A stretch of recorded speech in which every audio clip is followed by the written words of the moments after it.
नरेंद्र मोदी और बीजेपी ने सबसे ज्यादा काडर और सबसे ज्यादा जोर अगर कहीं लगा दिया है तो तमिलनाडु में लगा दिया। निश्चित तौर पर बीजेपी अपना वोट बैंक मजबूत करने में कामयाब रही, उसका वोट शेयर बढ़ा है। मुझे लगता है कि नरेंद्र मोदी वर्सेस स्टालिन अगर होगा तो उसका फायदा कहीं ना कहीं बीजेपी को मिलेगा। बीजेपी अगर एआईएडीएमके के साथ अलायंस नहीं करती है तो सत्ता में तो नहीं आ पाएगी अकेले दम पर। क्या विजय जो है वो बड़ा गेम चेंजर कर देंगे? बीजेपी का जो ग्रोथ हो रहा है तमिलनाडु में या पूरे साउथ में है ना, वो ग्रेजुअल हो रहा है, धीरे धीरे वो बढ़ रहे हैं। 3-3.5% से वो 11% तक पहुंचे हैं। पहले तो कहा जाता था ना तमिलनाडु में कि बीजेपी सोशल मीडिया की पार्टी, अब काडर वापस खड़ा करके बीजेपी क्या गेम चेंज कर पाएगी आपको लगता है? अगर बीजेपी अलायंस के साथ जाती है तो अगर वो सरकार भी बना लेती है तो उसमें कोई चौंकाने वाली बात नहीं होगी। क्या वाकई बीजेपी अगला दुर्ग बल्कि केरल छोड़कर तमिलनाडु की बना रही है? नमस्कार, मैं कुमार श्रीकांत आपका स्वागत कर रहा हूं और आज बात कर रहा हूं तमिलनाडु को लेकर।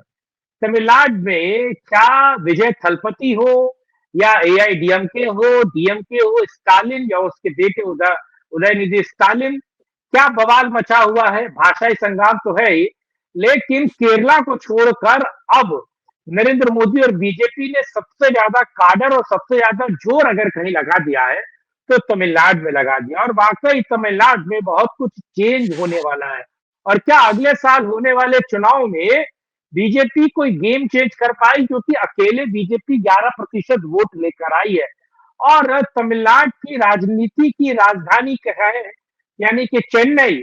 चेन्नई जो पहले मद्रास होता था, चेन्नई वाकई बीजेपी बाकियों से बेहतर कर पाई है और एआईएडीएमके को उसने साइडलाइन कर दिया है। तो क्या ये जोड़ तोड़ की राजनीति बीजेपी के लिए तमिलनाडु में एक नया प्रवेश द्वार खोलेगा, एक नया कुछ करते हुए दिखाई देगा? जिसी मुद्दे पर बात करेंगे। मेरे साथ सीनियर जर्नलिस्ट विनोद कुमार शुक्ल जुड़े हुए हैं। विनोद जी, आपका बहुत बहुत स्वागत है। और बहुत बहुत आज धन्यवाद श्रीकांत जी। मैं आपसे समझने की कोशिश करूंगा और दर्शकों को भी ये बात समझाने की कोशिश करेंगे कि आखिर तमिलनाडु में क्या कुछ चेंज हो रहा है। क्या वाकई बीजेपी अगला दुर्ग बल्कि केरल छोड़कर तमिलनाडु की बना रही है? क्योंकि तमिलनाडु में लगातार राजनीति और कहा जाए कि अपने उफान पे है। 6 महीनों के मेहनत पर बीजेपी ने 11% वोट ले लिया।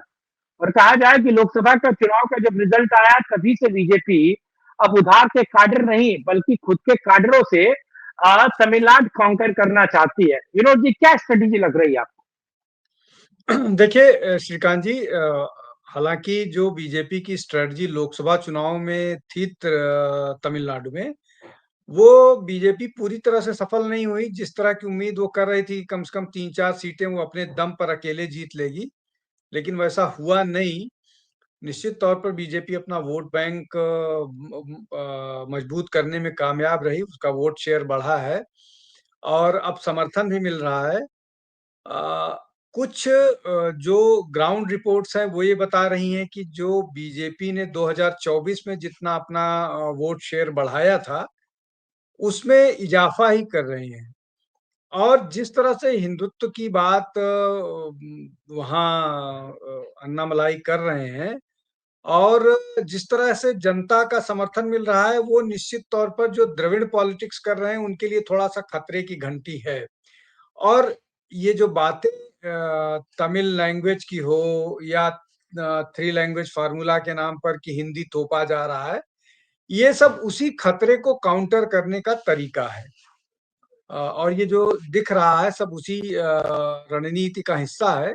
लेकिन मुझे लगता है कि अन्नामलाई जिस तरह से वहाँ काम कर रहे हैं, भारतीय जनता पार्टी का कैडर जिस तरह से वहाँ काम कर रहा है, वो निश्चित तौर पर डीएमके के लिए मुश्किल का कारण बन सकता है। और डीएमके लगातार एक के बाद एक गलती करता जा रहा है। आपने जो बात कही कि केरल से ध्यान हटा करके इधर की तरफ ले आया गया है, उसका कारण ये है कि तमिलनाडु में अभी भी 90% के आसपास हिंदू हैं। उनको द्रविड़ सेंटिमेंट के नाम पर ज़रूर बरगलाया जाता है, लेकिन वो धीरे-धीरे एक्सपोज़ हो रहा है। तो ये एक बड़ा फैक्टर है जिसके कारण तमिलनाडु पर बीजेपी का फ़ोकस है और बीजेपी वही राजनीति मतलब उसी तरह की बातें कर रही है जो हिंदुत्व की बात है, सनातन की बात है।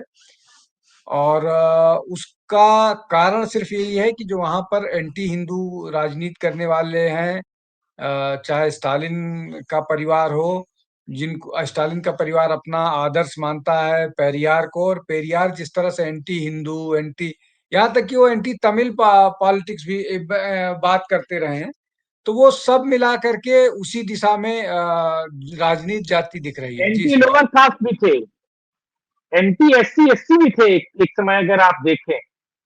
और बाद में डीएमके की जब नींव रखी गई थी और जब ये सारी चीजें हुई तो खुद को उनको पार्टी से निकाला भी गया और खुद उनको अलग भी कर दिया गया पूरे उस मूवमेंट से, जिसे द्रविड़ मूवमेंट तथा कथित कहा जाता है। और मैं अगर तलपति विजय की बात करूं तो क्या आपको लगता है कि वो दो धारी तलवार है, तो जितना फायदा बीजेपी को कर सकते हैं उतना नुकसान भी कर सकते हैं, और डीएमके को जो लॉस करने वाले हैं, क्योंकि वो एक तरीके से सीधे तौर पर उन्होंने कहा है कि वो सरकार के विरोध में है, और लेकिन उन्होंने बीजेपी से कहा कि उनके वो मतभेद है। और मैं इससे एक और सवाल जोड़ता हूं, क्या विजय जो है वो बड़ा गेम चेंजर कर देंगे?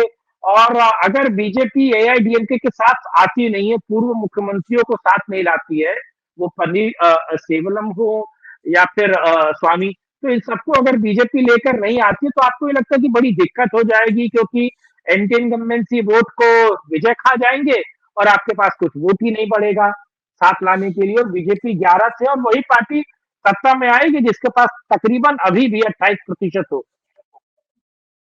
देखिए, मेरा अपना मानना है कि शायद इन इस चुनाव में, अगले चुनाव में, बीजेपी अगर एआईएडीएमके के साथ अलायंस नहीं करती है तो सत्ता में तो नहीं आ पाएगी अकेले दम पर। तो अगर वो अलायंस के साथ जाती है तो जरूर सत्ता में आ सकती है। अलायंस के साथ जाए तो हो सकता है कि सिंगल लार्जेस्ट पार्टी भी बन जाए, लेकिन अकेले लड़ करके वो सत्ता में नहीं आ पाएगी। अकेले लड़ करके वो कुछ सीटें जरूर जीत लेगी, विधानसभा में तो निश्चित तौर पर जीत लेगी कुछ सीटें, तो वो होता हुआ दिख रहा है। अब अगर वोट का डिवीजन होगा तो निश्चित तौर पर बीजेपी को और एआईएडीएमके को नुकसान होगा, एंटी इनकम्बेंसी वोट्स का डिवीजन होगा, और तब डीएमके को फायदा होगा। लेकिन मुझे लग रहा है कि अ, बहुत सारा वोट जो है वो डीएमके का बटेगा और वो बीजेपी की तरफ जाएगा। जिस तरह की बात स्टालिन की फैमिली या स्टालिन कर रहे हैं, जिस तरह से रूपी को लेकर के उन्होंने बात की, जिस तरह से उन्होंने संस्कृत को लेकर के, जिस तरह से लेकर के हिंदी को वो बात कर रहे हैं, उसमें बहुत सारा विरोधाभास है। तो इसलिए अभी इतनी जल्दी की किसके किस तरफ जाने से चुनावी फायदा होगा, थोड़ा अर्ली होगा। लेकिन मुझे लग रहा है कि अगर बीजेपी अलायंस के साथ जाती है तो अगर वो सरकार भी बना लेती है तो उसमें कोई चौंकाने वाली बात नहीं होगी। लेकिन अकेले दम पर अभी भी बीजेपी वहां सरकार बनाने जैसी स्थिति में नहीं है। अच्छा, सरकार से अलहदा अगर बात करें तो चेन्नई, मैं जरा चेन्नई की बात करना चाहूंगा। चेन्नई में बहुत सारी ऐसी सीटें थी बीजेपी, अभी जो हालिया चुनाव हुए थे वार्ड 12 की, उसमें भी बहुत बेहतर प्रदर्शन बीजेपी कर रही है।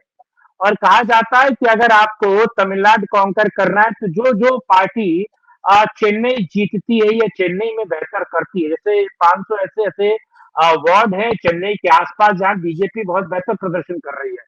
बहुत सारे वार्ड पे सेकंड नंबर पे और बहुत सारे वार्ड पे फर्स्ट नंबर पे भी उन वार्ड पे। तो और आसपास अगर देखा जाए तो सात लोकसभा सीटें हैं और 36 से ज्यादा विधानसभा सीटें। तो क्या आपको नहीं लगता कि अगर बीजेपी चेन्नई में बेहतर कर रही है, और चेन्नई और बीजेपी को अब वो भी नहीं कहते कि सोशल मीडिया की पार्टी है। पहले तो कहा जाता था ना तमिलनाडु में कि बीजेपी सोशल मीडिया की पार्टी, अब काडर वापस खड़ा करके बीजेपी क्या गेम चेंज कर पाएगी आपको लगता है? क्योंकि काडर देखिए के बिना तो मैच नहीं जीता जा। देखिए श्रीकांत जी, ऐसे समझिए कि दो तरह की राजनीति होती है। एक तो ये कि आप में ग्रेजुअली आप धीरे-धीरे डिस्टेंस कवर करते हैं।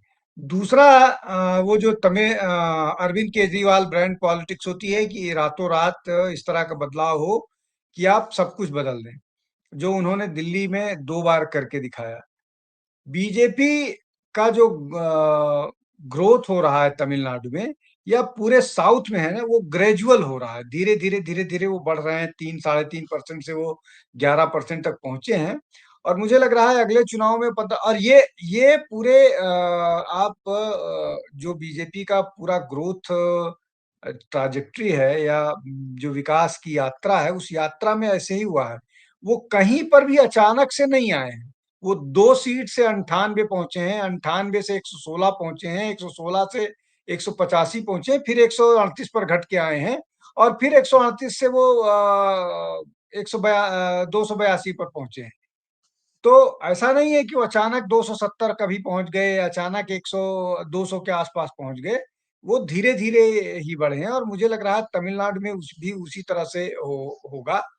उनका वोट परसेंट बढ़ रहा है धीरे-धीरे और यही जो है, यही उनको वहाँ पर सत्ता में भी ले आएगा। आप वो अलायंस के साथ जाएँगे।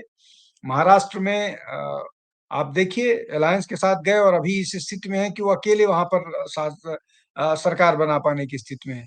तो तमिलनाडु में भी उसी तरह का ग्रेजुअल विकास हो रहा है, ग्रेजुअल ग्रोथ हो रहा है और लोग आ रहे हैं और ये ये धीरे-धीरे अर्बन सेंटर से जो है वो स्पिल ओवर करता है या धीरे-धीरे अर्बन सेंटर से रूरल एरियाज़ में जाता है। तो आप जो बात कह रहे थे कि चेन्नई में तेज़ी से हो रहा है, चेन्नई में कम्युनिकेशन ज़्यादा बेहतर है, वहाँ लोगों पर ज़्यादा पहुँच पाते हैं, तो अपनी बात कह पा रहे हैं। फिर वो धीरे-धीरे पर्कोलेट डाउन होता है, नीचे की तरफ जाता है, फिर वो रूरल एरियाज़ में जाएगा, मतलब सेमी अर्बन में आएगा, फिर सेमी अर्बन से रूरल आएगा।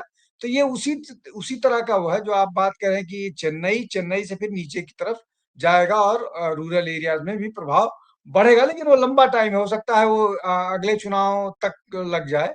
मतलब जो अगला चुनाव होना है उसके बाद वाले चुनाव तक वहाँ पहुँचे। लेकिन अगले चुनाव तक बीजेपी अलायंस के साथ जाता है तो संभावनाएँ बहुत अच्छी हैं। यानी कि अभी चुनाव में तो थोड़ा धैर्य धरना पड़ेगा और अलायंस के साथ बीजेपी के लिए बेहतर अवसर हो सकते हैं। और मुझे लगता है कि नरेंद्र मोदी वर्सेस स्टालिन अगर होगा, तो उसका फ़ायदा कहीं न कहीं बीजेपी को मिलेगा। बहरहाल, विनोद जी आप साथ जुड़े इस मुद्दे पर आपने बात की उसके लिए आपका बहुत-बहुत शुक्रिया, बहुत-बहुत धन्यवाद। फिर मिलेंगे, करेंगे राष्ट्र में एक और चर्चा किसी और वीडियो में। तब तक के लिए जय हिंद, जय भारत, वंदे मातरम, नमस्कार। जय श्री राम। जय जय